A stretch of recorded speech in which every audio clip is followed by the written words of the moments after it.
أعوذ بالله من الشيطان الرجيم.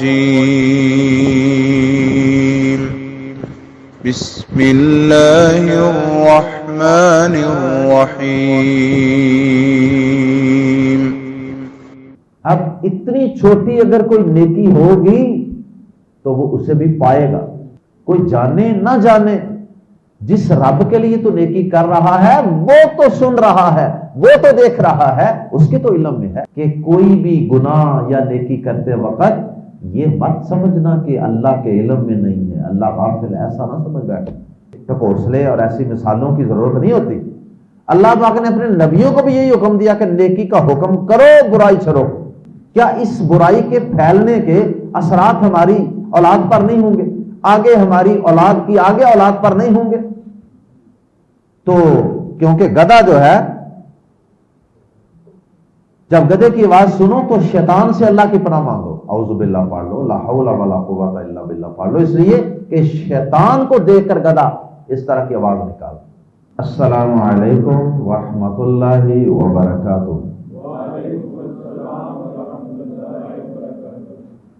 سورہ لقمان آیت نمبر 16 سے 19.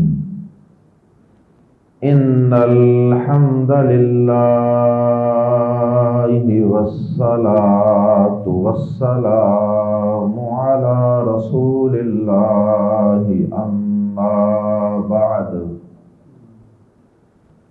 اعوذ باللہ السمیع العلیم من الشیطان الرجیم من ہمزہ ونفخہ ونفثہ. یا بنی انہا ان تک مثقال حبۃ من خردل فتکن فی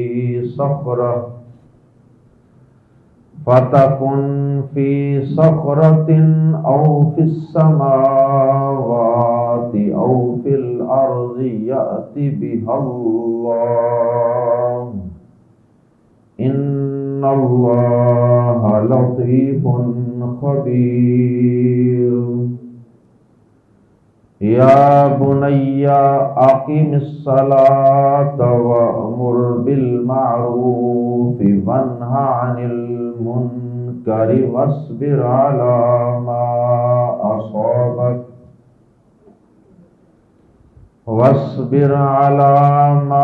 اصابک ان ذلک من عزم الامور. ولا تصعر خدك للناس ولا تمش في الأرض مرحا إن الله لا يحب كل مختال فخور. واقصد في مشيك واغضض من صوتك إن أنكر الأصوات لصوت الحمير. اس سے قبل حضرت لقمان علیہ السلام کی ایک انتہائی قیمتی اور انتہائی سنہری نصیحت جو انہوں نے اپنے بیٹے کو کی تھی اس کا ذکر گزر چکا ہے، اور وہ نصیحت تھی اللہ کے ساتھ شرک نہیں کرنا، اس لیے کہ شرک اس کائنات کا سب سے بڑا ظلم اور سب سے بڑی ناانصافی ہے. عقیدے کی اصلاح کی اپنے بیٹے کی. جب ہمیں اپنی اولاد کی تعلیم و تربیت کرنی ہے تو اس میں ہمیں حضرت لقمان علیہ السلام کے انداز تربیت سے بہت کچھ سیکھنے کو ملے گا، جن میں سے ایک بات یہ بھی ملے گی کہ حضرت لقمان علیہ السلام کی نصیحتیں پڑھتے ہوئے اس بات پہ غور کیجئے گا کہ انہوں نے اپنے بیٹے کو اگر اخلاق کی تعلیم دی ہے، اعلیٰ کردار کی تعلیم دی ہے، تو اس کے ساتھ ساتھ احکام و مسائل بھی سکھائے ہیں، عبادات بھی سکھائی ہیں، اور عقیدے کی اصلاح کو بھی نظر انداز نہیں کیا۔ یہ تربیت کوئی تربیت نہیں کہ انسان اپنے بچوں کے اخلاق کو سدھارنے پہ ساری زندگی لگا دے اور ان کو اپنے رب کی عبادت اور بندگی کی تلقین ہی نہ کرے۔ اور اگر اپنی اولاد کو انسان اخلاقیات بھی سکھا دے، عبادات بھی سکھا دے، لیکن اپنی اولاد کا عقیدہ اور ان کا ایمان درست نہ کرے، تو یہ تربیت بھی کسی کام کی نہیں۔ اس لیے کہ انسان جتنا مرضی میٹھی گفتگو کرنے والا ہو، انسان جتنا مرضی تہجد گزار اور عبادت گزار ہو، لیکن اگر اس کا عقیدہ اللہ کے بارے میں اس کا ایمان درست نہ ہوا، تو اس کا یہ اعلیٰ اخلاق، یہ میٹھی زبان اور یہ عبادات یہ کسی کام کی نہیں، سب ضائع ہو جائیں گے۔ اس لیے اپنے بچوں کی، اولاد کی تربیت کرتے وقت ہمارے لیے اس میں پہلا سبق یہ ہے کہ ہم حضرت لقمان علیہ السلام کی طرح اپنی اولاد کی ہر پہلو سے اور ہر اینگل سے تربیت کریں، ان کے عقائد کی اصلاح کی بھی فکر کریں، ان کی عبادات کو بھی درست کریں۔ تو حضرت لقمان علیہ السلام کی سب سے پہلی نصیحت اپنے بیٹے کو وہ تھی عقیدے کے حوالے سے کہ بیٹا لا تشرک باللہ، اللہ کے ساتھ کسی کو شریک نہ ٹھہرا بیٹھنا، اللہ کے کسی کو برابر نہ قرار دے دینا، اس لیے کہ اگر تم نے ایسا کر لیا تو سمجھنا کہ سب سے بڑا ظلم اور ناانصافی تم نے کی۔ یہ ہم پڑھ چکے۔ اس کے بعد درمیان میں اللہ پاک نے، چونکہ اللہ کے حقوق کا ذکر آ رہا تھا، تو اللہ پاک نے ساتھ ہی لقمان علیہ السلام کی نصیحتوں کو روک کر درمیان میں خود اپنی طرف سے اپنے بندوں کی کچھ تربیت فرمائی، ان کے والدین کے حقوق کے حوالے سے، کہ تمہارے والدین نے تمہارے اوپر کیا کیا احسانات کیے ہیں، اس لیے ان کے ساتھ اچھا سلوک کرو، حسن سلوک سے پیش آؤ۔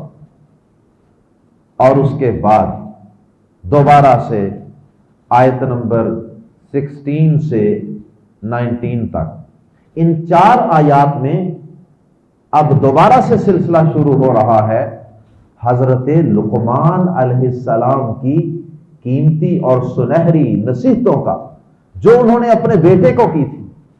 سب سے پہلی آیت مبارکہ آیت نمبر 16 میں پھر سے عقیدے کی اصلاح کی جا رہی ہے۔ حضرت لقمان علیہ السلام نے اپنے بیٹے کا ایمان، اس کا عقیدہ اور اس کا بلیو اللہ کے بارے میں اس کو درست اور مضبوط کیا ہے، کیونکہ سارے اعمال کی اور انسان کی اصلاح کی بنیاد ہی یہ عقیدہ ہے۔ اللہ پاک کا اس میں کمال علم اور اس کی کمال قدرت بھی بیان کی گئی ہے کہ اے میرے بیٹے، اے میرے چھوٹے بیٹے، اے میرے پیارے بیٹے، یاد رکھنا اگر کوئی چیز چاہے وہ نیکی کی شکل میں ہے تیرے نامہ اعمال میں، تیری سیرت و کردار میں، چاہے تو کوئی نیکی کی شکل میں چیز ہے، چاہے تو کوئی برائی کی شکل میں چیز ہے، اگر تیرے نامہ اعمال میں، تیرے کردار میں، تیری سیرت میں اگر ایک رائی کے ذرے کے برابر بھی، رائی کے ذرے، رائی کے دانے کے برابر بھی اگر کوئی چیز ہوئی اچھی یا بری، تو یاد رکھنا وہ اللہ پاک سے چھپ نہیں سکتی۔ اللہ پاک اس نیکی کو وہ تم نے کسی غار کے اندر، کسی تاریک کمرے کے اندر یا کسی اونچے پہاڑ کی چوٹی پر رات کی تاریکی میں چڑھ کر بھی کوئی نیکی کی ہوگی نا، اللہ پاک قیامت کے دن اس نیکی کو تیرے سامنے لا پیش کرے گا۔ اور اسی طرح اے میرے بیٹے، اگر تو نے کسی غار میں، کسی پہاڑ پہ، کسی سمندر کی وسعتوں اور اس کی گہرائیوں کے اندر یا کسی تاریک کمرے کی تنہائیوں کے اندر اگر تو نے کوئی گناہ کیا، اللہ کی نافرمانی کی، یہ سمجھ کر کہ دنیا کی کوئی طاقت دیکھنے والی نہیں ہے، تو یاد رکھنا کہ اللہ پاک تیرے اس گناہ کو بھی دیکھ رہا ہے، وہ اس کے علم میں ہے۔ اور یہ مت سمجھنا کہ یہ میں نے بڑا چھپ کر کیا ہے اور یہ تو ویسے بھی بڑا چھوٹا سا گناہ ہے تو اللہ تعالیٰ کو شاید پتہ نہ چلا ہو، ایسا ہرگز نہیں ہے۔ وہ اللہ پاک کے علم میں ہے، اللہ اسے دیکھ رہا ہے، اللہ اسے سن رہا ہے، اور قیامت کے دن وہ چھوٹے سے چھوٹا گناہ بھی اللہ پاک لا کر تیرے سامنے پیش کر دیں گے۔ قرآن مجید میں اور بھی مقامات پہ اس کا ذکر ہے، سورۃ القحف میں، کہ قیامت کے دن جب انسانوں کے نامہ اعمال پیش کیے جائیں گے تو انسان کو اللہ پاک نے اس نامہ اعمال کے متعلق فرمایا کہ انسان جب قیامت کے دن اس کو دیکھے گا نا تو کہے گا ہائے یہ کیسی کتاب ہے، لا یغادر صغیرۃ ولا کبیرۃ الا احصاها۔ اس نامہ اعمال نے، اس ریکارڈ نے، اس ڈی وی آر نے کوئی چیز چھوڑی نہیں ہے، نہ کوئی چھوٹی چیز چھوڑی ہے، نہ کوئی بڑی چیز، نہ کوئی چھوٹا عمل نہ کوئی بڑا، نہ کوئی چھوٹی نیکی نہ کوئی بڑی، نہ کوئی چھوٹا گناہ نہ کوئی بڑا چھوڑا ہے، مگر اسے اس نے اپنے اندر محفوظ کر لیا، سب کچھ ہی موجود ہے۔ یہ دنیا کا ایک چھوٹا سا کیمرہ یہ بھی کوئی چھوٹی چیز بھی نہیں چھوڑتا اور بڑی چیز بھی نہیں چھوڑتا۔ یہ تو نہیں کرتا کہ یہ کیمرہ کہے کہ چلو چھوٹی چیزوں کو نظر انداز کر دو اور بڑی بڑی چیزوں کو کیپچر کر لو۔ اس کیمرے کی تو اللہ کے اس علم کے مقابلے میں کوئی حیثیت ہی نہیں ہے نا۔ اسی طرح اللہ پاک نے قرآن مجید کے اندر یہ بھی فرمایا فَمَن يَعْمَلْ مِثْقَالَ ذَرَّةٍ خَيْرًا يَرَهُ وَمَن يَعْمَلْ مِثْقَالَ ذَرَّةٍ شَرًّا يَرَهُ۔ تو جس نے کوئی نیکی کی ہوگی نا، مثقال ذرۃ، ایک ذرے کے وزن کے برابر، ایک ذرہ، یہ چھوٹا سا ڈسٹ پارٹیکل، چھوٹا سا، یا رائی کا دانہ جسے مسٹرڈ سیڈ بھی کہہ سکتے ہیں، اب وہ کتنا چھوٹا سا دانہ ہوتا، یا ایک ریت کا ذرہ کہہ لیں، اب اتنی چھوٹی اگر کوئی نیکی ہوگی تو وہ اسے بھی پائے گا، اس کا اجر و ثواب اور صلہ اسے ملے گا، اور اگر اتنی ہی چھوٹی کوئی برائی کی ہوگی وہ بھی سامنے آ جائے۔ اگر اللہ پاک کسی بندے کے وہ صغیرہ گناہوں کو معاف کر دے یا کبیرہ گناہوں کو بھی معاف کر دے تو وہ تو اس کی رحمت ہے، اور ایسا ہوگا بھی، لیکن مراد یہ ہے کہ انسان کا عقیدہ درست کیا جا رہا ہے، اس کی سوچ، کہ انسان گناہ چھپ کر کرتے وقت بھی یہ ذہن میں رکھنا کہ یہ گناہ چھپ کر کیا جانے والا یا چھوٹا گناہ ہونے کی وجہ سے یہ اللہ پاک سے چھپ نہیں سکتا۔ اس لیے کہتے ہیں نا کہ اگر گناہ ضروری کرنا ہو تو کسی ایسی جگہ پر کر لو جہاں اللہ نہ دیکھ رہا ہو، چلو وہاں جا کے کر لو۔ اچھا، اسی طرح اس میں یہ بات بھی ہے، پوشیدہ ہے اس نصیحت میں، کہ بعض اوقات انسان کوئی نیکی کرتا ہے نا تو اس کا جی چاہتا ہے کہ میں اس کی مشہوری کروں، لوگوں کو پتہ چلے، تو اس وقت جو انسان کی سوچ ہوتی ہے نا اس کی بھی اصلاح اس نصیحت میں موجود ہے کہ اے انسان، تو کیوں چاہتا ہے کہ لوگوں کو پتا چلے؟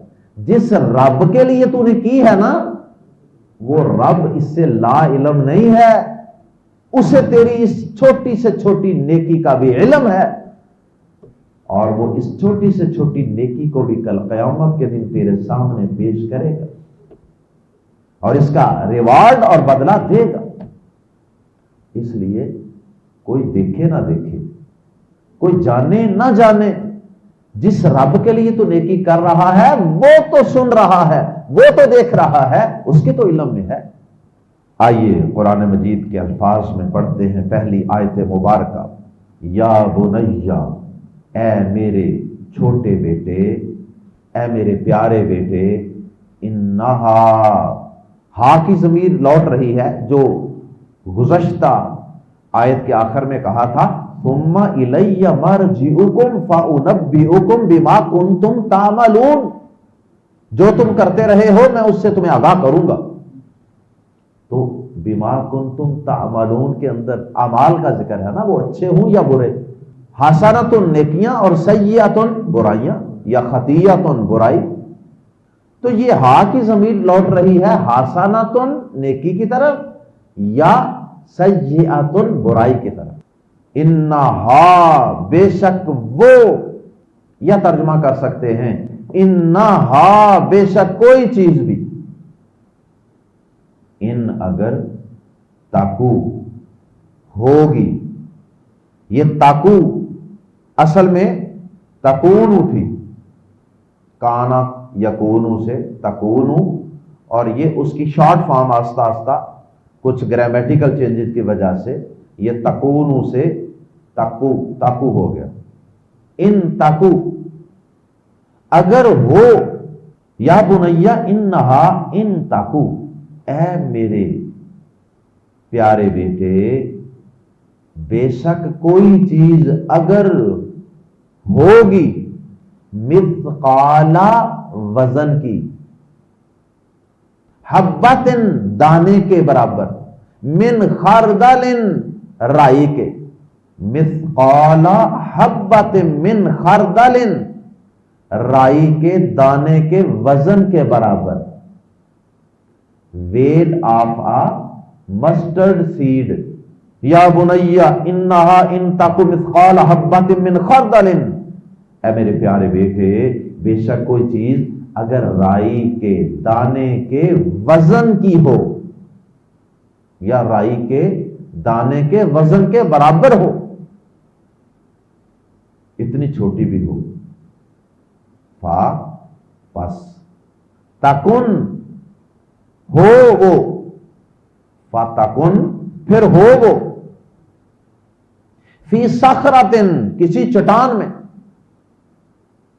وہ نیکی یا برائی کسی چٹان کے اندر ہو، او فی السماوات یا آسمانوں کی بلندیوں پر ہو، یا آج کل بڑے بڑے اونچے اونچے ٹاور اور پلازے بن رہے ہیں، او فی السماوات یا آسمانوں میں، او فی الارض یا زمین میں یعنی زمین کی گہرائیوں میں، یاتی لے آئے گا بازر بھی کو، ہا اسے، بھی ہا اسے، اس کو یا اسے، اللہ اللہ، یاتی بھی اللہ، اللہ اس کو لے آئے گا۔ اس کا یہ مطلب نہیں کہ اللہ تعالیٰ چھوٹی خطاؤں کو معاف نہیں کرے گا، صرف اللہ تعالیٰ کے کمال علم کو بتانا اور اس کی قدرت کو سمجھانا مقصود ہے۔ یہ بتانا مقصود ہے کہ کوئی بھی گناہ یا نیکی کرتے وقت یہ مت سمجھنا کہ اللہ کے علم میں نہیں ہے، اللہ غافل، ایسا نہ سمجھ بیٹھے۔ ہر وقت یہ یقین رکھنا کہ میرا رب دیکھ رہا ہے، ان اللہ، بے شک اللہ، لطیف، بڑا ہی باریک بین ہے۔ اچھا، لطیف کے لفظ کے اندر باریک بین یعنی باریکی سے ہر چیز کو دیکھنے والا، اس کے ساتھ ساتھ نرمی اور شفقت کا معنی اور مفہوم بھی اس میں موجود ہے۔ لطیف، بڑا باریک بین ہے، مطلب یہ ہے کہ وہ باریکی سے دیکھتا ہے اور جس کی جو حاجت اور ضرورت ہوتی ہے نا اپنی مخلوقات میں سے، وہ اس کو پورا بھی کرتا ہے۔ اگر کوئی تاریک رات ہو، کوئی چٹان ہو، کوئی غار ہو، وہاں کوئی چھوٹا سا کوئی کیڑا مکوڑا ہو، تو اس کو اگر کسی چیز کی حاجت ہے تو رب اس کو بھی وہاں پورا کرتا ہے. یہ بھی اس کے اندر ضمناً معنی موجود ہے. خبیرن، پوری خبر رکھنے والا ہے. یہ لطیف خبیر، یہ دونوں مبالغے کے صیغے ہیں. ان اللہ لطیف خبیر، بے شک اللہ بڑا باریک بین، پوری خبر رکھنے والا ہے. یہاں تک تو تھی بات عقیدے کی اصلاح. اس کے بعد اللہ پاک نے ذکر کیا ہے بنیادی احکام و مسائل کا، عبادات ہیں اور دیگر احکام و مسائل معاملات.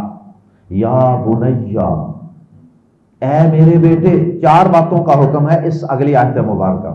یا بنیا، اے میرے پیارے بیٹے، اے میرے چھوٹے بیٹے، اقیم الصلاۃ، نماز قائم کر. اللہ کی عبادت نماز، پہلا سوال قیامت کے دن نماز کا ہوگا. نماز قائم کر کے اندر بہت سی باتیں آ جاتی.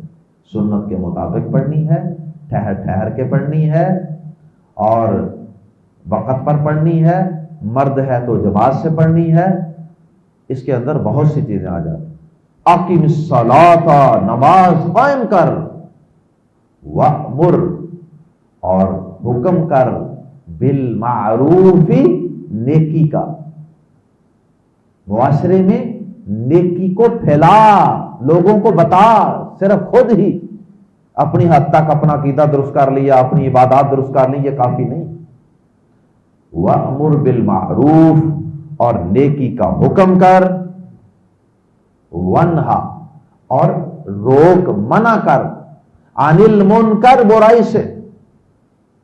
دعوت و تبلیغ، اور اس کے 2 پہلو، 2 رخ، اور دونوں کے قرآن مجید نے الگ الگ ہی حکم دیا تقریباً ہر جگہ. قرآن مجید نیکی کا حکم دینا الگ ایک ذمہ داری ہے، اور برائی سے روکنا ایک الگ ذمہ داری.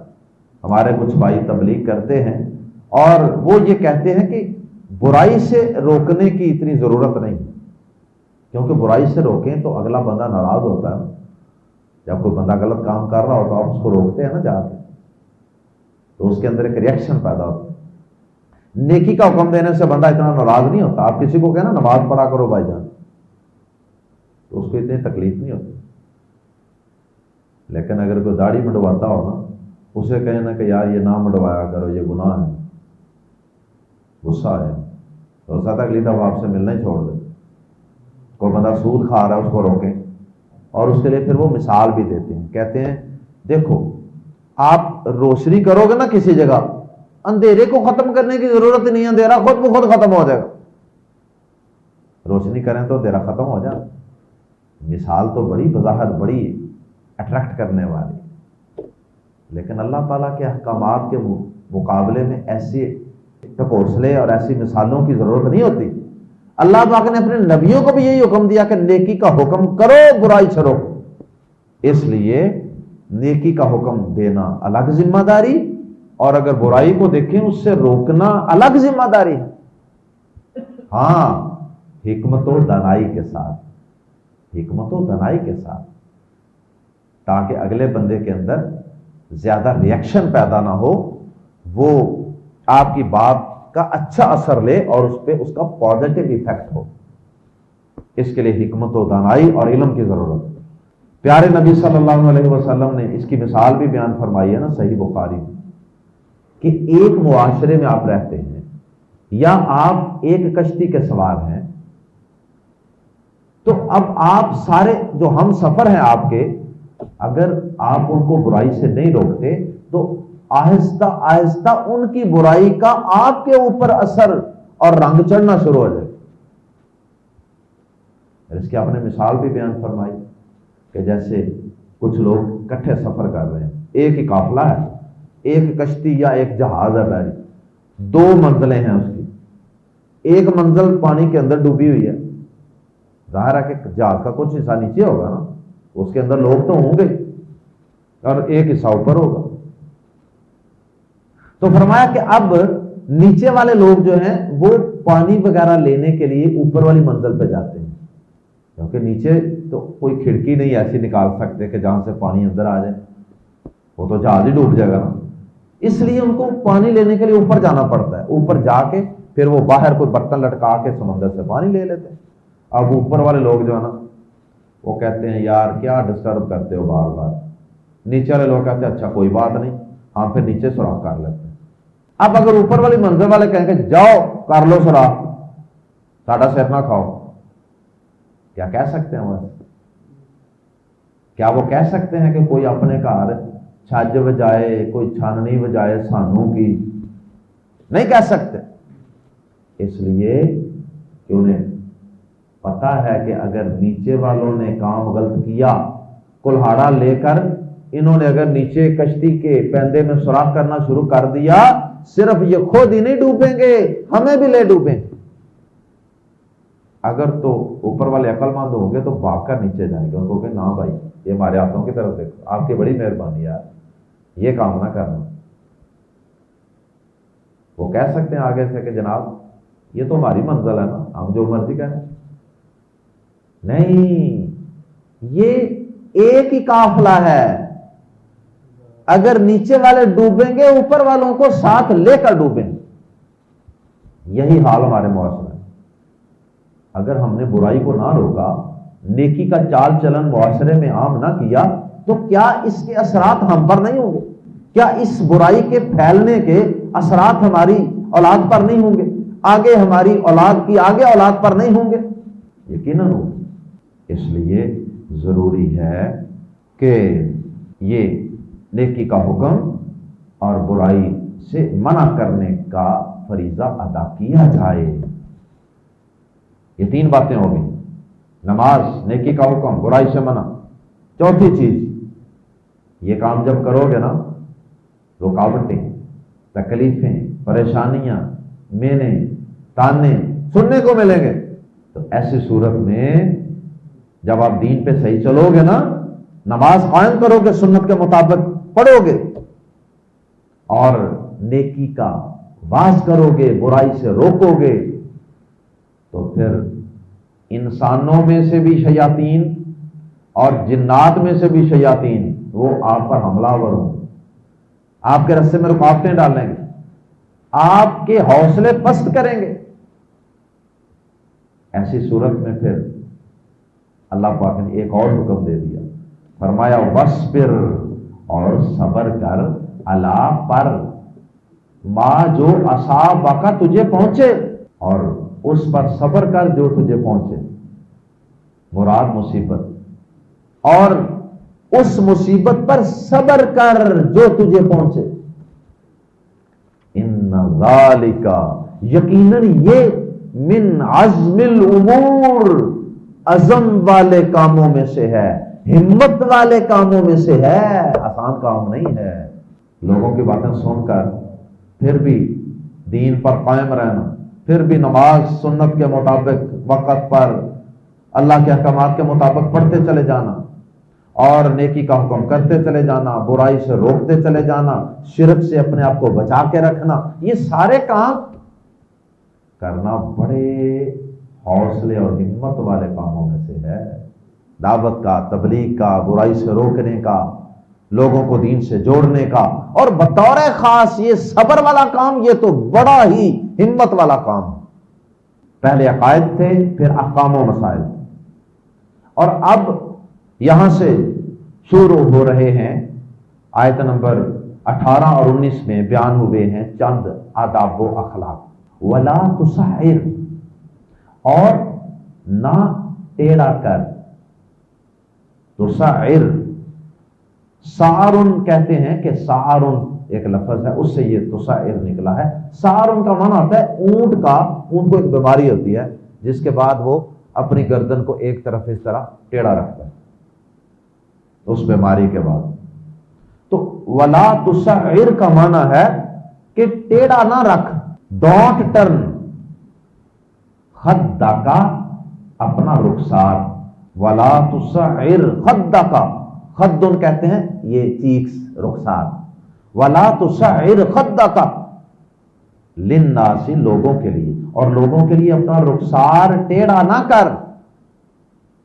رخسار ٹیڑھا کرنا کا مطلب یہ کہ آپ ایسے کسی سے بات کر رہے ہیں تو ایسے ادھر کو منہ کر دیں، یہ ایسے جسے کہتے ہیں نا ہم اپنی زبان میں، وہ فلاں بندہ تو سیدھے منہ بات ہی نہیں کرتا، اس کا مطلب یہ سیدھے منہ بات کرنے کا مطلب تو یہ نا کہ انسان اپنے چہرے پہ مسکراہٹ سجا کے، خندہ پیشانی سے، خوشی کے ساتھ، مسکراہٹ کے ساتھ کسی کا استقبال کرے اور اس سے بات کرے۔ اور ایک یہ ہے کہ جناب پیشانی پہ سلوٹیں پڑی ہوئی ہیں اور منہ ادھر کو کیا ہوا، بات ہی نہیں سن رہا، ہاتھ بھی کئی تو ایسے ملاتے ہیں، منہ ادھر کو کر۔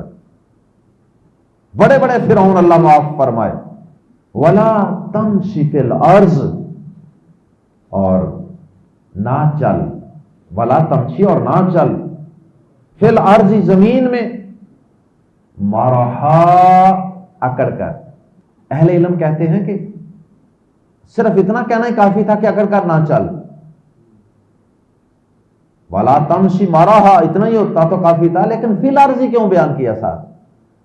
اس لیے کہ اس میں اللہ پاک نے یہ اشارہ کیا ہے کہ اے بندے، یہ مٹی زمین جس سے تجھے پیدا کیا ہے، جس کے اندر مرنے کے بعد تو انہیں پھر دفن ہونا ہے، اسی زمین کے اوپر اکڑ اکڑ کے چل رہا ہے۔ وَلَا تَمْشِي فِي الْأَرْضِ مَرَحًا، اور زمین میں اکڑ کر نہ چل، یعنی چال کے اندر اعتدال، متکبرانہ انداز اور متکبرانہ چال ڈال نہیں ہونی چاہیے انسان۔ ان اللہ، بے شک اللہ، لا یحب، نہیں پسند کرتا، نہیں محبت کرتا، کل، ہر، مختالن، اکڑنے والے، مختالن، اکڑنے والے، فخور، فخر کرنے والے سے، اکڑنے والے، فخور، بڑا فخر کرنے والا، یعنی ایویں ہی ہر چھوٹی چھوٹی بات پر جناب ہم یہ ہیں، ہم ایسے ہیں، میں یہ ہوں، ایسے کر کر کے جناب۔ آپ نے سنا نہیں کبھی ہمارے ہاں اکثر لوگ جب تھوڑی سی کسی سے لڑائی ہو جائے نا، چھوٹی سی کسی بات پہ اختلاف ہو گیا، لڑائی ہو گئی، تو بازو اوپر کر لیتے ہیں اور ساتھ کہتے ہیں نہیں مینوں چھڈو، اور تو مینوں جاندا نہیں۔ کیا ہے یہ تکبر والا جملہ؟ تو مینوں جاندا نہیں، ہاں جانتے ہیں تجھے، تو ایک حقیر سے، چھوٹے سے نطفے سے پیدا ہوا ہے، ایک دفعہ باپ کی شرمگاہ سے اللہ نے تجھے نکالا، اور ایک دفعہ ماں کی شرمگاہ سے تجھے نکالا، پیشاب والی جگہوں سے نکال کر اللہ نے تجھے پیدا کیا، تو کہتا ہے کہ تو مینوں جاندا نہیں، ہاں جانتے ہیں تجھے، یہ تیری اوقات۔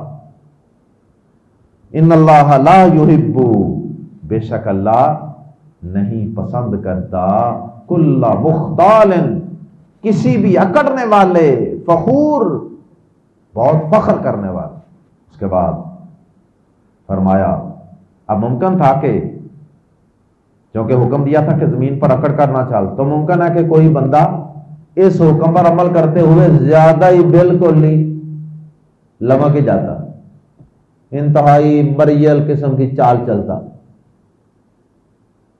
جس طرح بوڑھے جھکے ہوتے ہیں نا، تھوڑے سے ہو سکتا ہے کچھ زیادہ ہی اس طرح عاجزی کا اظہار کرتا، تو آگے اللہ پاک نے لقمان علیہ السلام کے اگلے الفاظ بھی نقل کیے، انہوں نے مزید وضاحت کر دی کہ اتنا بھی عاجزی کے ساتھ نہیں چلنا کہ بالکل ہی دیکھنے والے کو کمزور اور مریض ہی محسوس ہو، وقصد، اور میانہ روی رکھ، وقصد اور میانہ روی رکھ، اینڈ بی ماڈریٹ فی مشی کا، اپنی چال میں، اور اپنی چال میں میانہ روی رکھ۔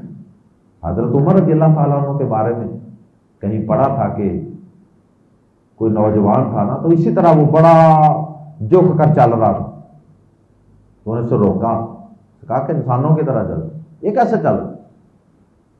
تو مطلب یہ ہے کہ اعتدال اللہ کو پسند ہے، بالکل اکڑ کر تکبر کے ساتھ بھی نہیں چلنا کہ جناب سینہ باہر نکال کے اور بازو جناب جسم سے تھوڑے سے اس طرح، ہمارے ہاں جس طرح باڈی بلڈنگ کرنے والے جو نوجوان ہوتے ہیں نا، وہ ماشاءاللہ ہر وقت ہی ایسے ہی رہتے ہیں، اور نہ ہی یہ کہ بالکل ہی مریل اور مرا ہوا اور کمزور، وقصد فی مشی کا، اور اپنی چال میں میانہ روی رکھو، چال میں بھی اعتدال۔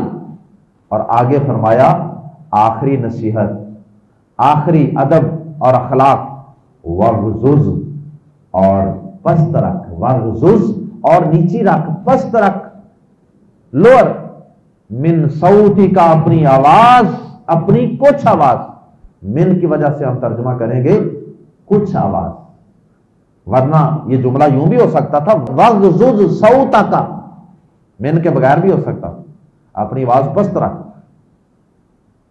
لیکن اگر جملہ اس طرح ہوتا نا پھر آواز زیادہ پست ہو جانی۔ یہاں بھی اعتدال سکھایا، اتنی پست نہیں رکھنی کہ کسی کو سمجھ نہ آئے بات کی، بار بار پوچھنا پڑے کیا کہا آپ نے، کیا کہا آپ نے، نہیں، یہ بھی غلط ہے۔ اس لیے من کا لفظ استعمال کیا، وغزز من صوتی کا، اور اپنی آواز کچھ پست رکھ، کہ بہت اونچی نہ ہو کہ بندہ چیخ چلا کے باتیں کر رہا ہو، کہ لوگوں کو کراہت ہو رہی ہو کہ یار یہ بندہ اتنا اونچی اونچی کیوں بول رہا ہے، سر کھا رہا ہے، اور اتنی پست بھی نہ ہو کہ کسی کو سننے میں سمجھنے میں مشکل پیش آئے۔ وغزز من صوتی کا، تو من جو ہے یہ تبعیض کے لیے ہوتا ہے، بعض کچھ کا معنی دیتا ہے، جیسے اللہ پاک نے کہا نا سورہ نور میں مردوں اور عورتوں کو حکم دیا کہ اپنی نظروں کو جھکا کر رکھو، وہاں بھی من کا لفظ استعمال کیا، اپنی نظروں کو کچھ جھکا کر رکھو، کچھ جھکا کر، مناسب حد تک رستہ بھی دیکھنا ہے، کسی سے بات بھی کرنی ہے، تو یہاں بھی ایسے ہی ہے، وغزز من صوتک، اور اپنی آواز کچھ نیچی رکھ۔ اللہ اکبر، اس کا مطلب یہ ہے کہ عام حالات میں انسان کا چیخ چلا کے اور اونچی اونچی بولنا یہ اللہ پاک کو پسند نہیں ہے، اس لیے تو اللہ پاک نے لقمان علیہ السلام کی اس نصیحت کو اپنی کتاب میں نقل فرمایا۔ تو یہ وقار کے خلاف ہے، بلا ضرورت اونچی آواز سے بولنا، چلا چلا کر بولنا۔ اور آگے مزید اس بات کو سمجھانے کے لیے فرمایا ان انکر الاصوات، بے شک انکر کا مطلب ہے کہ سب سے بری، نکرہ اسی سے ہوتا نا، اور ونہا عن المنکر، منکر کا معنی بھی برائی ہوتی ہے، تو یہ انکر ہے، یہ افعل کے وزن پہ ہے، یعنی سپرلیٹو ڈگری ہے، انکر کا معنی سب سے بری۔ ان انکر الاصوات، اصوات صوت کی جمع، ان انکر الاصوات، بے شک سب آوازوں سے بری آواز، لفظ پر لا، یقیناً صوت الحمیر، گدھے کی آواز، گدھے کی آواز کوئی بندہ پسند کرتا؟ گدھا ریک رہا ہو، آوازیں نکال رہا ہو، کوئی بھی پسند نہیں کرتا، بلکہ پیارے نبی صلی اللہ علیہ وسلم نے فرمایا کہ جب مرغ کی آواز سنو نا تو اللہ سے اس کا فضل مانگا کرو، کیونکہ وہ فرشتے کو دیکھ کے آواز نکال۔ جب گدھے کی آواز سنو تو شیطان سے اللہ کی پناہ مانگو، اعوذ باللہ پڑھ لو، لا حول ولا قوت الا باللہ پڑھ لو، اس لیے کہ شیطان کو دیکھ کر گدھا اس طرح کی آواز نکال۔ اللہ اکبر، تو مراد یہ ہے کہ گدھے کی مشابہت کرو گے اگر تم اونچی اونچی بولو گے۔ اور کسی نے کہا کہ کوئی اگر کسی بندے کو کہے او گدھے، کتنا غصہ لگتا، لیکن کام ہم گدھوں والے کریں۔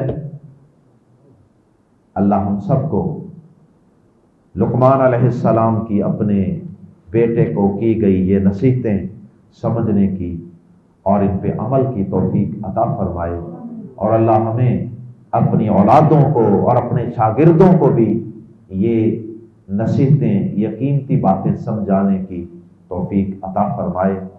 سبحانک اللہم وبحمدک، اشہد ان لا الہ الا انت، استغفرک واتوب الیک۔